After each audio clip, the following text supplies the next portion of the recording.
stuff or business stuff, what was it like to chase that goal for you guys? Okay, so I guess ladies first. I'll go ahead and start. And man, I definitely remember back in the day running for the ring. That was the year that I figured out, who I was in the business, if you will. I understood my gifts, and I knew that I needed to be myself in order to make this work. Because, most people don't know my story, but I did not want to be a life insurance agent. Like, that was just not in my deck, if you will, right? And I thought it was more of just sales and pressure and all of the things that it's not. So again, when I figured out, okay, this is a lot more, in my mind, customer service, and it's a lot more of serving people. And I love people, and I love to serve, and I love to give, and I love to protect. I was like, okay, I can make this work for me. And then understanding that there was the opportunity for management, which is what really made me more interested.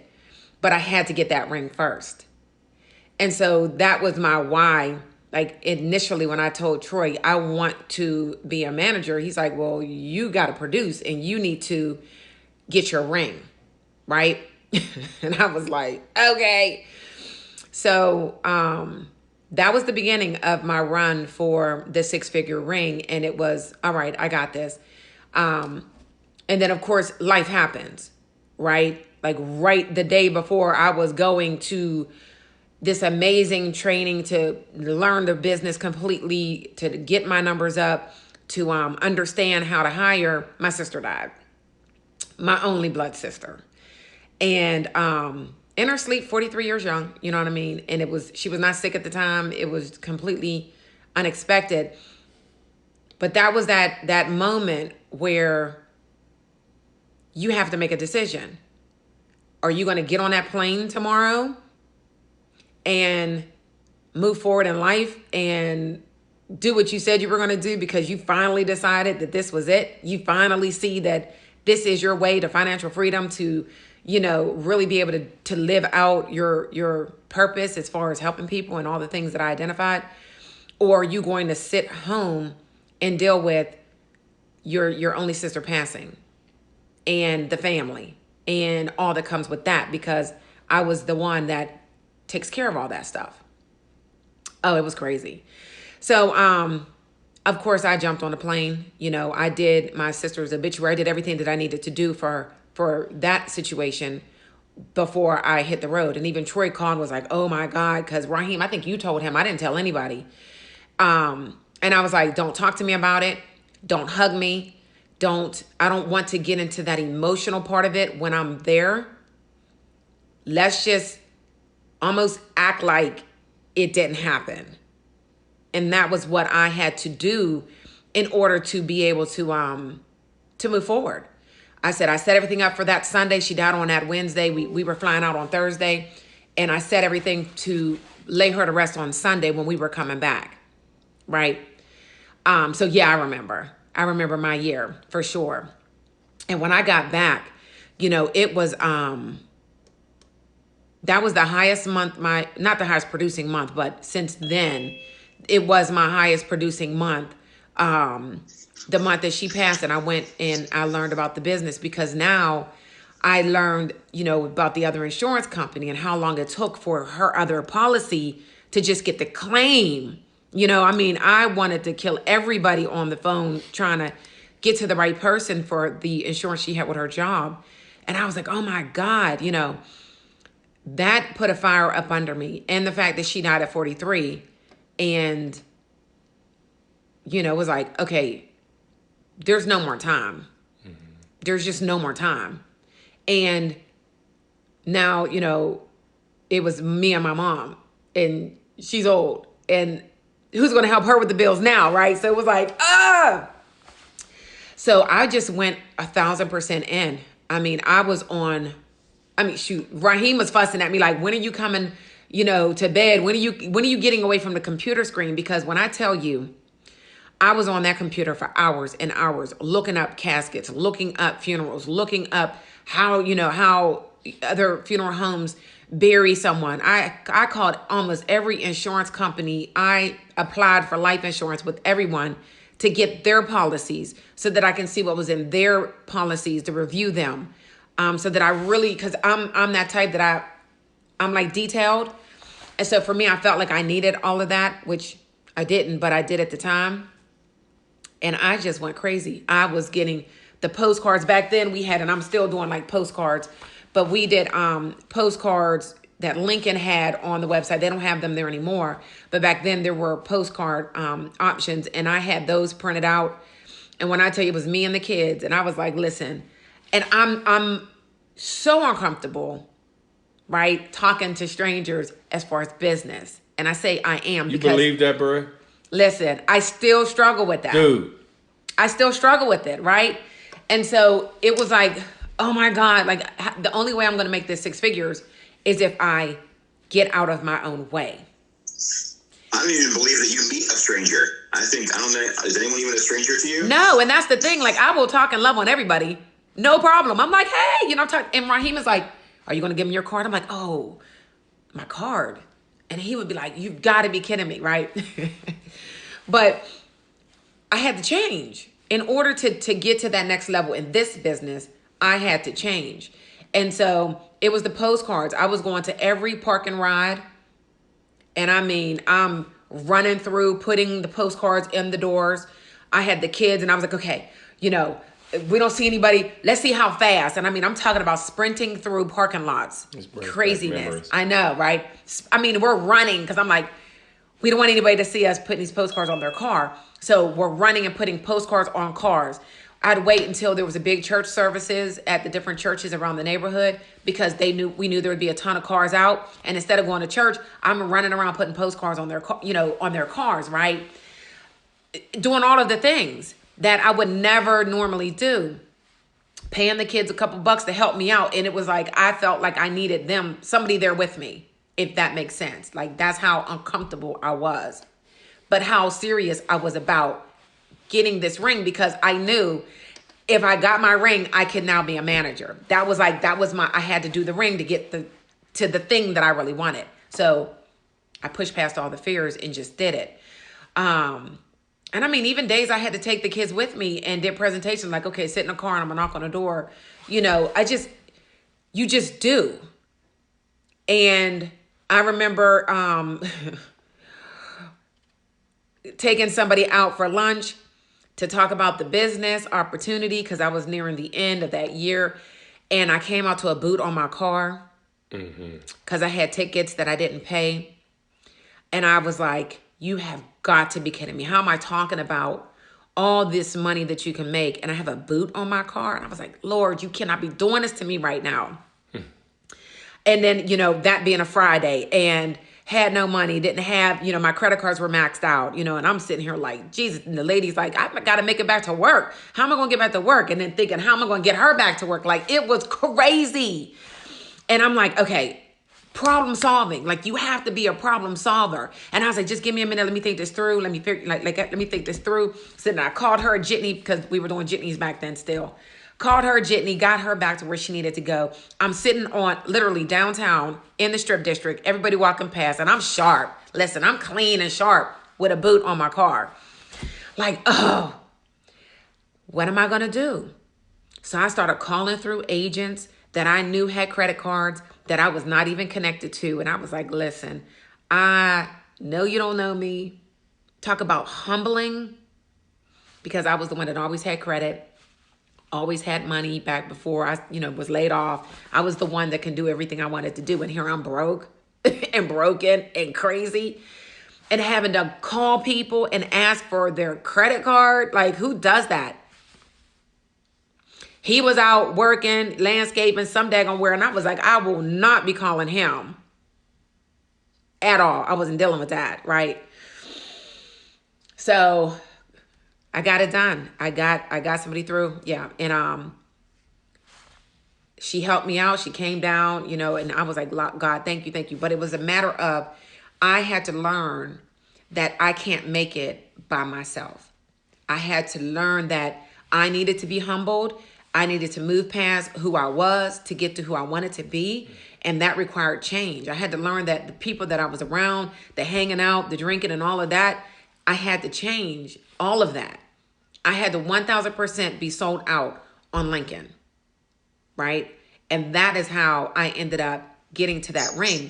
And literally I went from 58,000 to 142 in that year. So I blew past that 100. But I had to shift everything. I had to shift everything. Can we hang out on that humility part for just 1 second? I know Troy always says this business will expose you. And I think that is about humility, right? Yes. So just real briefly, talk about how, and humility is not an attitude, it's an action. You can't be humble, you have to act humble. And so how does humility cause you to grow in this business? And what does that humility then maybe spur you on to do more of? Does that make sense? Yeah, it does. So I guess really I didn't know that I was even prideful until certain things took place. Right? I didn't even think that, I thought that high of me and the fact that I was always able to do all of the things that was necessary in growing up. Like I was that go-to person always. And so obviously I felt that I had that pride of myself that I can do it. I can do all these things. And then I got to, but you can't do this. And you can't do that. And it was just like, wow. I mean, talk about being in the car crying. And I'm like, what is going on with you? What is wrong with you? And it was like, you're down here, right? You're here. Although you've been management and all this at the jobs and was able to do all of the things, you were laid off and now you're down here. And it's not that you're down here, that is a negative thing, but you're at the beginnings of where God wants to take you. And so that it was, I had to sit back and do another self-assessment of, I don't have it all together. And it's okay. I need to speak up more. I need to ask for help. I need to dig more, research more, right? And that humbling was, it was definitely an eye-opening to, this is a whole different arena. And I can't win by myself. And even if I need that help for somebody to pull me up, it's going to help me to be able to pull somebody else up and understand where they are at that level, right? Because I don't think, if I didn't have to go through the boot on my car, if I didn't go through the death of my sister at a young age, if I didn't go through, my car being turned off because I had an accident and ended up with another car that I had to go to a buy here, pay here because everything was crazy. And when I didn't have the payments, they just turned a switch and shut my car off. And I'm out, door knocking, wondering my battery died. And no, it's because you didn't make a payment. And that humbling experience, because I was always the one that had my bills paid ahead of time. And I didn't even experience that until I got into Lincoln and decided to go full time, right? And some people would look at that as, why would you even do that? And I thank God that I'm 9 years later, and I'm like, this is why. Even though I couldn't see where I am today back then, right? But that humbling part changed me. It allowed me to be able to change. It allowed me to be able to see that there's a lot that God wanted to show me and to bring out of me, but he had to strip away some layers in order for me, like the onion, you got to strip away them layers. And that's when you start crying and you're like releasing everything, like, oh my God. Ah! And then it was like, okay, so now let me build you back up in a way that you're able to serve and help others in the right manner. Hopefully I answered that question. Yeah, no, absolutely. For sake of time, I want to move to Rahim a little bit, talking about your journey. And then something that Chrissy brought up, I think is important. Those who you reach out to for help, but there are those who are helpful and those who are hindrances, right, in the journey. And you have to sort those people out. Maybe as you're talking about your journey, how did you sort those folks out? Because like, I got a wife and 5 kids. And sometimes those people are in the helping and they're in the hindering, that's, my family. So, and we talk about how you sorted those people out as you're, pursuing that goal. Awesome. Hinder. So, good morning. Good morning, Sky. Welcome, brother. And Darren, good morning. And first of all, man, thank you for even inviting us to this, man. It's pretty dope. Yeah, good morning, Darren. I see you, man, out there getting it, man. Good luck out there today.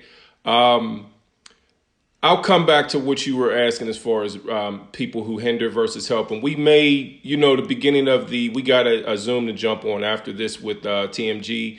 So I know that you want to get there. The beginning of that, we might tap into it a little bit, but it's usually a front talk, and then we'll jump right on. This is important, guys. If you're trying to go after your ring, the bottom line, we could talk about stuff all day, right? We could talk about, get leads. We could talk about run them quickly. We could talk about, versus ordering them and sitting on them for a few days, or we could talk about being organized. As soon as you get them, putting them into this. And we could talk about sending out cards to your people and thanking them and staying in contact with them. Let me give you the bottom line. If you want to get your ring, if you want to get, whether it's to do 60,000 your first year, that's fine. If you want to get a ring this year, that's fine. You want to get a $200,000 income, that's fine. You want to become an MGA, that's fine. The bottom line is you're going to have to change. She alluded to that a little bit.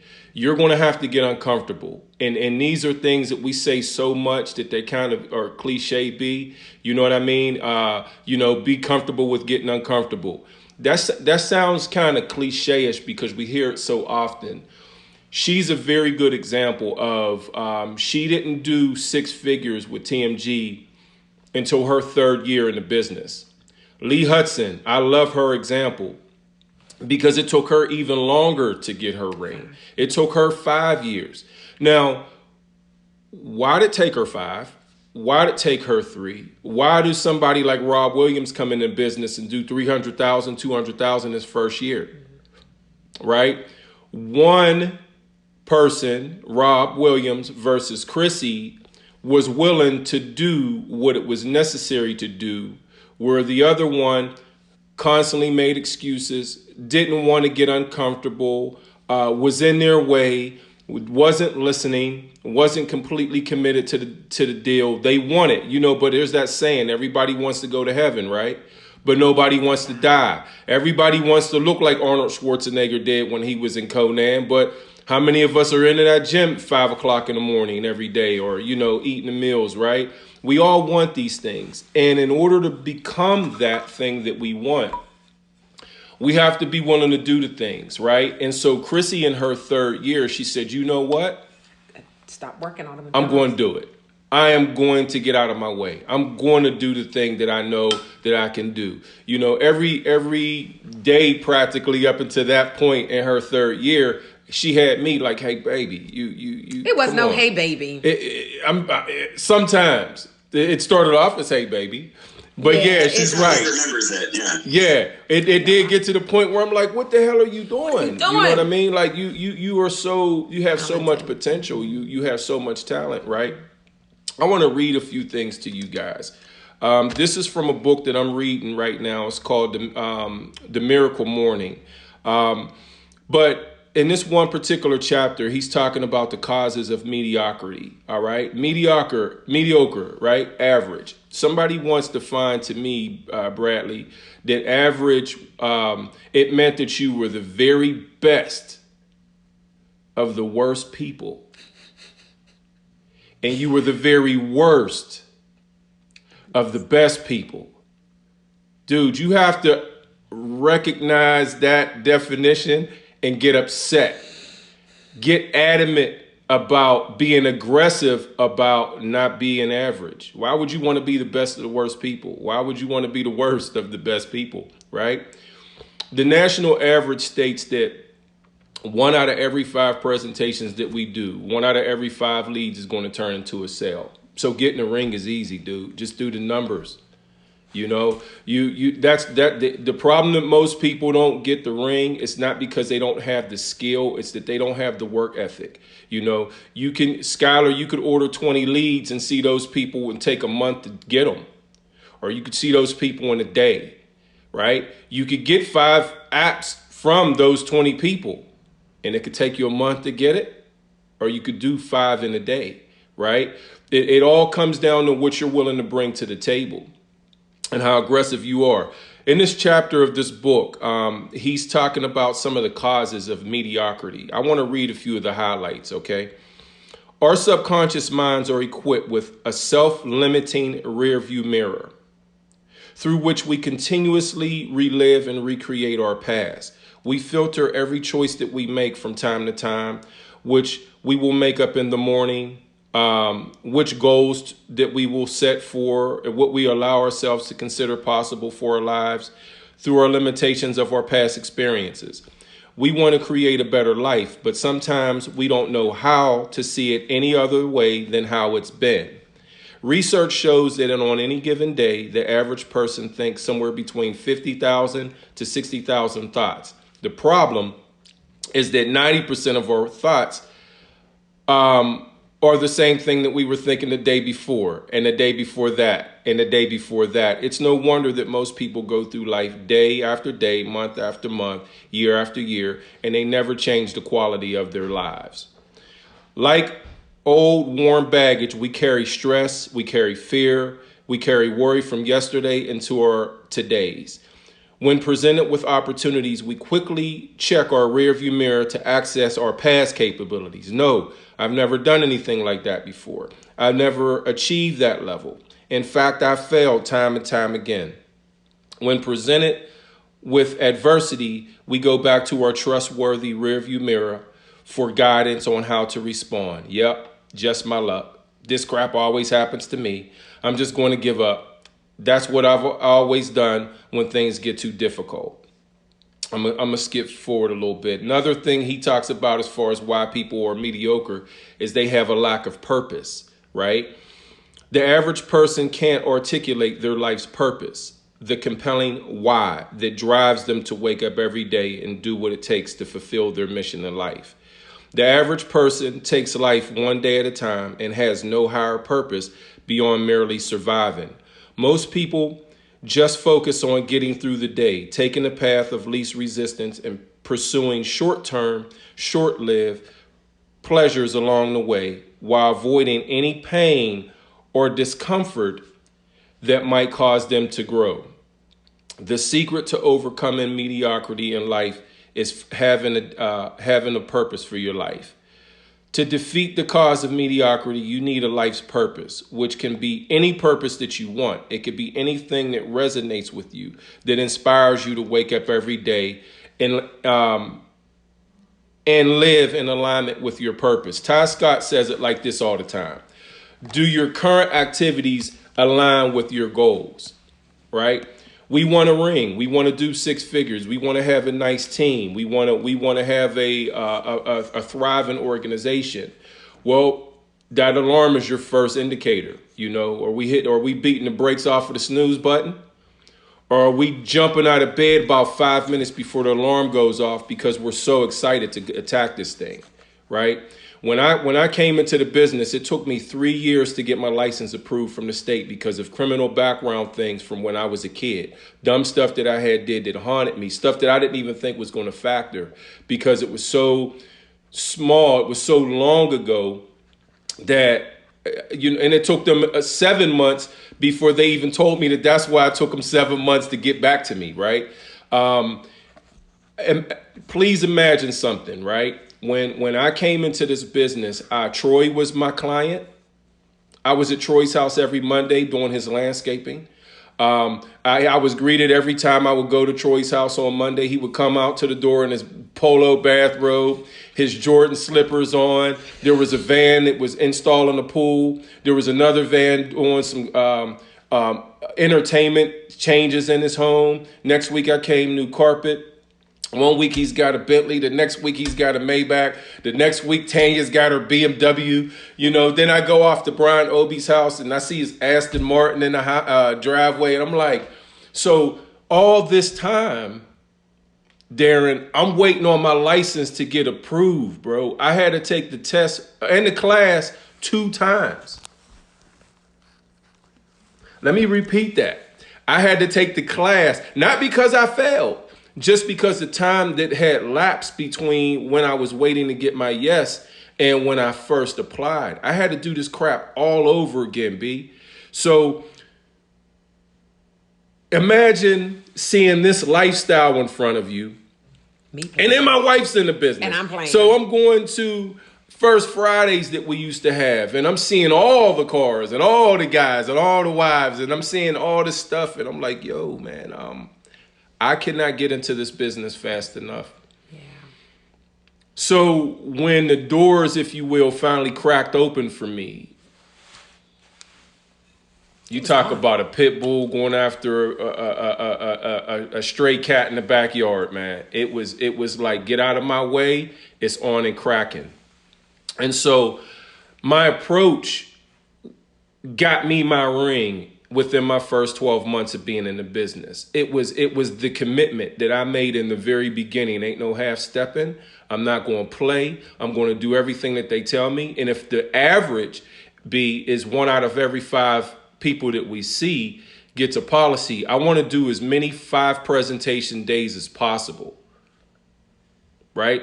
And that meant me making some commitments. That meant me, and I never knocked past dark, right? So that meant that I needed to get up early enough, to get out early enough, right? To get in as many presentations as I was going to, door knocks, as it was going to take me so that I could, at the end of that day, have 5. I wanted to be at my son's practices. I could do that.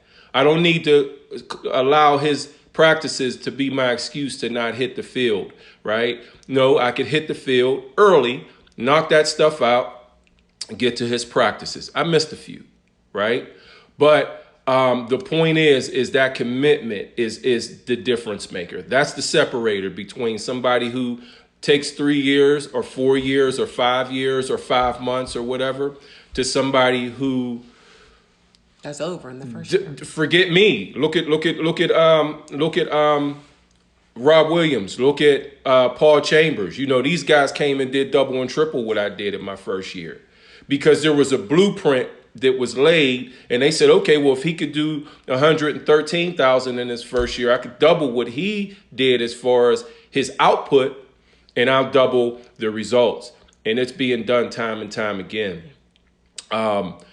You have to understand it's a numbers game. The moment that you really understand that this is a numbers game, the stress should disappear. I want to show you guys. Skylar, you're sitting. You have a pen in front of you, probably. If you can write this. If you can't, just stay with me, right? And I'm done. All right. We're talking about numbers. Damn, man, that food. What'd you get, Jared? I know, I'm hungry. I ain't ate nothing, man. I see you over there, man. Just some Dunkin' Donuts. Man, give me a donut, man. A Boston cream. That's my favorite, brother. I got some when I come to Boston cream is where it's at. Boston cream. If you haven't had Boston cream, you ain't lived yet. Goddamn, I'm telling you. So what I want to show you guys, I want to show you 2 opposites, right? I want to show you 2 agents. And if you understand what I'm about to show you, any stress that you've had up to this point will dissipate. It'll go away. And you're going to be affected immediately, right? There's 2 agents, right? Let's just call them Agent 1 and the other one is Agent 2. And I'm going to do this also. And what I want you to do is these guys are in a 5 presentation slump, right? So I want you to make a grid like Monday through Saturday, a 6-day work week, right? So you'll have Monday in the block, Tuesday, Wednesday, Thursday, Friday, Saturday. I'm going to do this and I'm done, guys. All right, so we're just going to do 1 week of these guys both working, right? And what this looks like. And you guys, I'll see your head shaking because you'll realize that this is pretty much how the ball bounces, right? So you have Monday, Breakfast Club call. We're all motivated. Dealer 1, agent 1, he hangs up that call and he says, "The hell with this, man. I'm going to go out here and I'm going to tear this up." So agent 1, he goes out and does 3 presentations on Monday. Agent 2 says the same thing. He's motivated. He got off the call. He was on it also. And he says, "You know what? I'm going to go out and I'm going to tear this thing up." But agent 2, he goes out to his driveway and he's got a flat tire. Agent 2 says, "You know what? Let me get this tire taken care of." He calls around to some friends. It takes him all day to deal with this, right? And he doesn't do anything. He says, "Tomorrow I'm going to go out and I'm going to do 6 doors." So on Monday, agent 2 did nothing. Tuesday comes, breakfast call. Everybody's motivated. Agent 1 says, "I'm going to go out and I'm going to do 3 presentations again." He's fired up, right? But he's in a 5 presentation slump. So if you're able to draw, if you're not, it's okay. Just envision that on his second presentation on Tuesday, what does he get? An app. He gets an app, right? Because he's in a 5 presentation slump. He's just average. He's 1 out of 5, right? That day, agent number 2, he's pissed off because he blew his whole first gasket on Monday, didn't do anything. And he goes out and he does 3 presentations. They're all no's.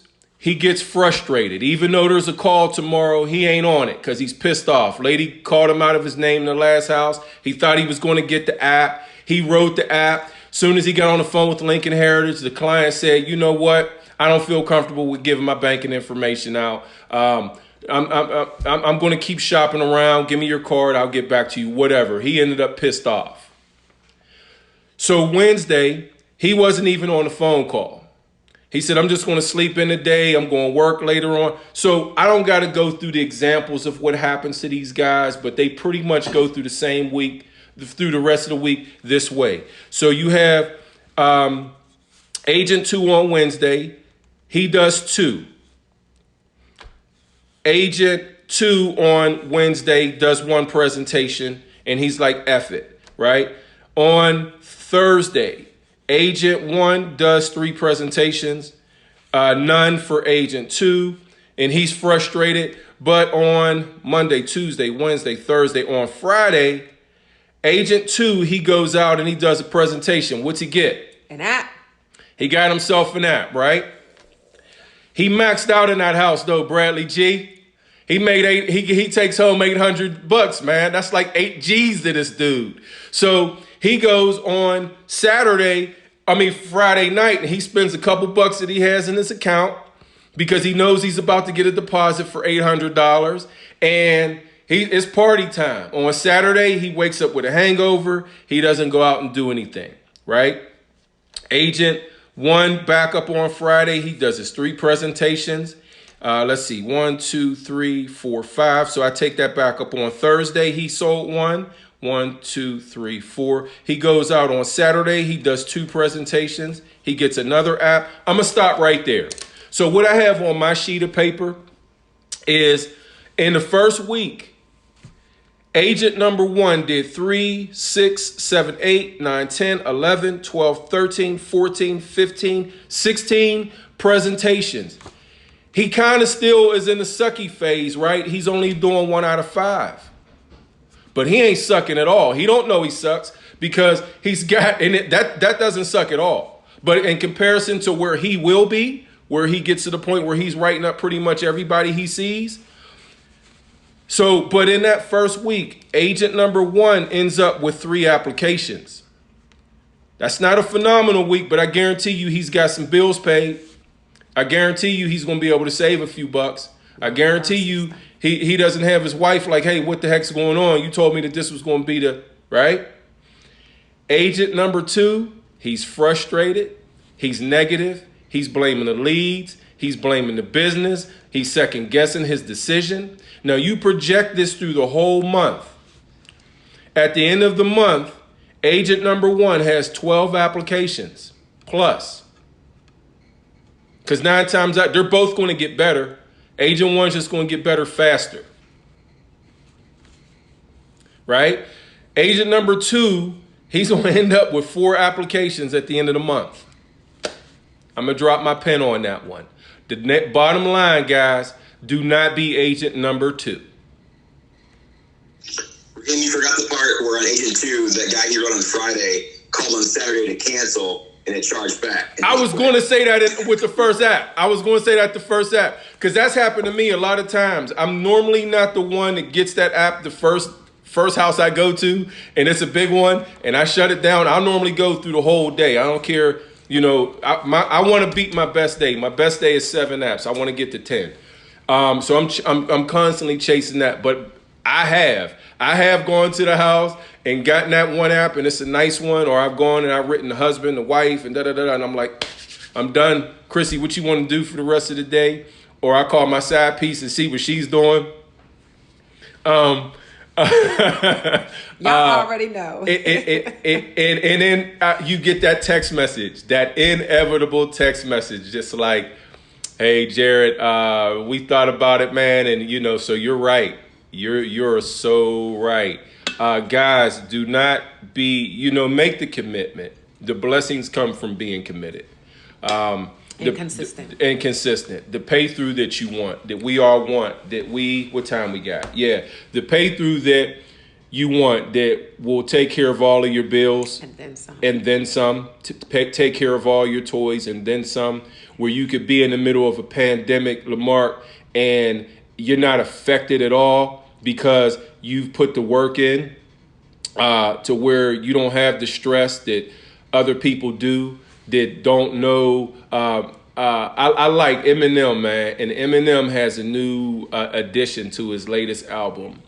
And he has a lyric in there that he says that there was a time in his life where he used to wonder where he was going to get his next meal from. And now he wonders where he's going to get his next meal from. Do you guys get that?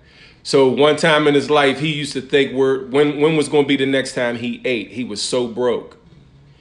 Now in his life, he wonders where he's going to get his next million from because they're coming from all over the place. You know what I mean? He could come out with a line of T-shirts in one day. You know, Kanye is a good example. In one day, Kanye made $1 million in 10 minutes. He launched a new T-shirt with Adidas, and in first 10 minutes of that being up on the website, he made over $1 million.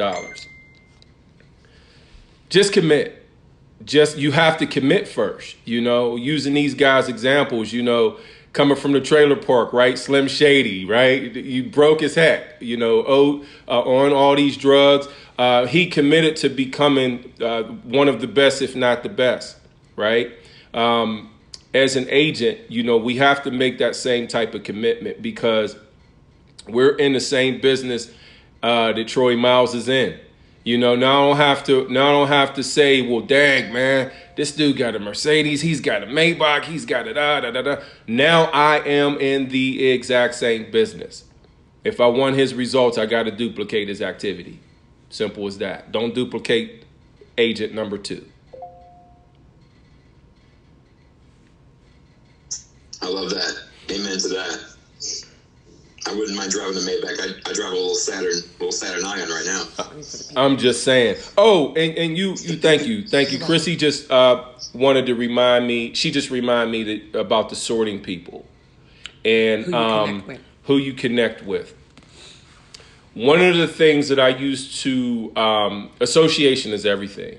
It's everything, man. One of the things that I used to notice back when we used to have the meetings at the office, Bradley, is that I had a particular agent on my team who she just for whatever reason, she just would not. She had a couple splashes where she did over 2 digits and a comma, but she was constantly one of the ones that just was functioning under the bar. Let's put it there. Guess who she would sit with at the office? Would she sit next to the top agent? Would she sit next to Hassan Graham? Would she sit next to Ty Scott, Sean Hall, Paul Chambers? Even after you told her to sit with the literally every single meeting, no exaggeration, she would sit next to the same exact person who was exactly like her. And neither one of them are in the business anymore. We could just fast forward their career, right? Back when I used to play football, I remember a coach used to say, you know, you never ask the people sitting on the bench how to play the game. Don't even talk to the people sitting on the bench. Talk to the starters. Talk to the people on the field, right? You feel me, Jared? Talk to the people who are getting it done. My circle when I first came into this business, I was doing landscaping still, and me and Sean Hall are best friends. Sean is the one who brought me into the business. And like two little girls, me and him would touch bases throughout the day. Like, what's up, man? How's it going? What you into? You know, his son was one of the people that worked with me. And he would call every now and then, check on his son who was killed, by the way. He would tell me, man, I did $600 a day. And I'm like, whoa, you did what? Because he had already told me how to calculate the money. And he's saying premiums. He collected $600 in premium. He collected $600 in premium. He had already told me how to calculate the money. So he called me, and in 2 seconds, I would say, like, damn, man, you mean to tell me you made $3,000 a day? And we would both laugh. And I knew that if I wanted the type of success, and at that time, Sean's pay through was like $7,500, I think almost exactly. And I knew if I wanted his type of success that I was going to have to duplicate his activity, right? And so when I came in, I came in doing his presentation. I could still recite it to you to this day verbatim. And tell him why. How? He recorded it and he sent it to me. And my very first trip that I went on, I'm in Pittsburgh. My first trip was to Poconos.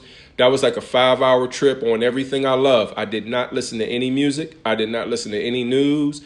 I listened to his presentation over and over and over and over again. Mm-hmm. I was committed to getting that to memory. And I went to the first house and I screwed that thing up so bad, even though I listened to it over and over again. Bradley, I'm in a house like, so we have another program called the Funeral Consumer Consignment Program. And there are a bunch of... And I would get to the car like, oh, my God, how did I mess that up? And then I would listen to it over and over again. And I'll go in the next house. I would get that right. I would mess something else up. But I was committed to getting that in my head to where now I could say it in my sleep. It's easy to sort people. You know, those when you had Troy used to have, and I'll let you pick up on this also, maybe give a piece in the last couple minutes. Troy, when I was coming into the business, when she was in the business, Troy used to always say that look at your distraction, the things that keep you from being your best, your habits, your lifestyle, those people. If those distractions are not worth $10,000 a week, get rid of them. Stop doing them. Stop calling them. Stop answering their phone, because that's what it's keeping you from making. Right. I'm glad you said that, because that's what I was going to say as far as in the beginnings, that 10,000. And that was so important for me to hear, because like when my mom would call, it used to be always a negative conversation. My mom is one, she loves everybody. She cares for everybody. She's a caregiver. But the people that are caregivers, they carry all that burden and they need to release it on somebody else, right? And she would call me all day, every day. And I would be in the field like, oh my God. And then I'm emotional. And this business, I'm a female, so I'm more emotional than men. You guys have feelings as well. But it was like, I'd carry that into the house, or, you know, it would just bog me down to where my energy would be zapped and I could not effectively do my part in the field. And so I had to start telling even my mother, Mom, is this negative or positive? Soon as I'd answer the phone, is it negative or positive? Well, okay, that sounds negative, Mom. I love you. I'll talk to you after 8. I'm in the field. And it was hard for me because my mom is like my best friend. We talk all the time, right? But I had to because that's what Troy would always say. And I'm like, and I journal. You know, my podcast that's coming out is talking about my memoirs because I journaled all these years, and I'm gonna be talking about all of these things. And it was like my mom called, and then I'm on the side of the road talking to her for 2 hours, right? And then I'm going to the next house, and I'm already feeling like, duh. So it definitely was, you know what I mean, something that I had to grab and say, is it negative or positive, right? And I was laughing because I was on a call last night for another team, and I was in one of my journals from 2014, and I was showing them on the screen. I said, you know, tracking everything is everything, because then when you are looking back, you can see why you were not where you want to be, where you should be, right? Oh my God. And I would see on there when Lisa was drinking, the next day I was tired. I don't get hangovers, you know, I just don't. But I would be tired, right?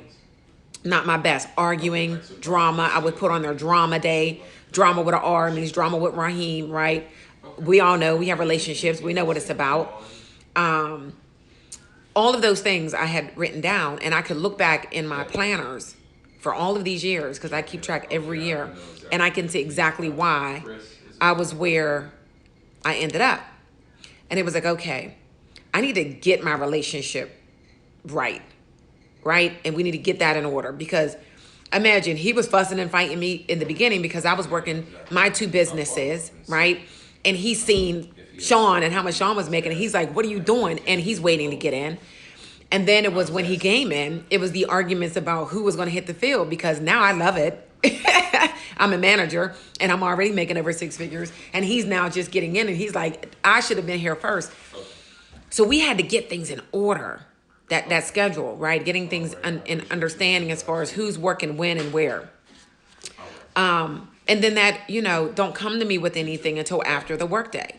I don't need to hear it, just handle it, right? And so that part, your friends, I just would stop answering the phone. And I was the girlfriend. I had tons of girlfriends that we would hang out every Friday. We did our thing. And now you know, for years, I've not done any of that. And they're in the same space. They're still making the same amount of money. They're still at the same bars. You know, now they're drinking on Zoom, and I'm like, I'm not doing that. And they're still complaining about their job, and they're basically getting paid and making it until Wednesday, right? Because the money doesn't last. And I'm over here, you know, thanking God that we're able to do so many different things and help other people. It changed, you know, and you need to understand that your circle has to change. It has to change, because they will pull you back down, unfortunately, right? And so just being that person, the one that says, I'm sorry, but even though I work for myself, I need to work for myself. If I'm going to get up at 5 o'clock in the morning, get my kids together, run out of here, get them to daycare, get down to a job to punch in, to work for someone else and give them my all, to then leave after I'm supposed to be gone because they needed me to stay a little longer, to rush to go get the kids from daycare because I need to get them by 6 o'clock or I'm going to get charged more, to then fight through traffic to get home by 7:30, to try to cook a nice meal for them to eat at 8:30, for them just to go to bed. This was my life for 14 years, and I thought I loved it. But then I can't do that for myself. And in the beginning, I was running my own company. I had my credit repair company, and I had a mobile stylist company because I didn't want to work for anyone else. And I thought coming in here, I was going to have to work for someone else. And I had to understand, like, I just didn't get that part, because here I got this one. And I'm like, you're not my boss. And I don't want to work. I don't want a job. And so I had to fight through that mindset, that mentality of, you know, the broke man's mentality. That's where it was, even though I wasn't broke, because I was able to pay all of my things. I didn't have issues there. But I had to shift gears and understanding. He's like, you're spending 3 hours to do hair to make $150 when you could have made $1,600. That part. So that's where, you know, understanding. And then again, you know, he's like, babe, you need to be connecting with people in the team. And I'm like, yeah, well, he wasn't there. And I was just me. And I'm like, I don't know these people. Being uncomfortable enough to reach out to agents that are successful. And I thank God now that we have the group meetings. I tell my team members, listen, I can give you everything, but I can't, because you're not going to be able to get everything from me. And I just see it's 10 o'clock. So I told them, you get on that group me, and the people that you hear talking on the calls that are successful, you reach out to them. I don't care if it's comfortable or not. This is your life. It is your business. Go after it. And I'm done. Hey, I have a quick something I want to say real quick, Brad. I know we got to get off. Two things real quick. Rahim, you're absolutely right. Eminem is unquestionably one of the best in the game. Oh, my goodness. Absolutely one of the best lyricists ever Period. in the game. Christy, what I wanted to say to you, now, I caught up with Monica when I was in Philly, and one of the things that she talked about was something you touched on earlier, and that was the postcards. So my question to you about the postcards is, one, do you use the postcards in lieu of letters? And two, cost effectiveness of the postcard as opposed to letters. Can you touch on those real quick? Okay, so for me, my mindset on the postcards, one, it is definitely at least expensive. I use the gotprint.com, and I can get, I don't know, it's like 1,000 postcards for like $30. Very nice, very well done postcards. You know, I have some in front of me. I did get the ones that I use approved by Lincoln Heritage. You definitely need to do that. It is cheaper for one. For two, everybody that touches my card is going to see my information, my phone number, and what I'm sending out, right? So it's a letter that I don't have to worry about a client or a potential lead to open. They're going to, as soon as they touch it, they see it, right? I do both. You know, I do both. But the last, I guess, 2 months, I've been using the postcards, and I have been getting more people calling me back from the postcards. I sent out a whole stack back in the end of November, and I'm still getting phone calls. The last person I wrote was from a postcard. And they say, you know what, I've been sitting on this postcard. I actually put it up on my refrigerator to, you know, so I didn't lose it, but I'm ready to, you know, to go over this information now. So, and it's visual, you know, it has the pictures on it. So it came to me. I'm a dreamer. I swear God talks to me through my dreams. It came to me again at the end of November, and I've been running with it. And even I only went out in the field once. I do the telesales, but I went out one day and I just took the postcards and put them in people's doors instead of the sticky notes. And I've had some people hit me back as well. And you know what, Bradley? I forgot home office is on that Zoom. So let's jump over and we could come back. If you could just get with your group and see what time would be good for all of you guys. And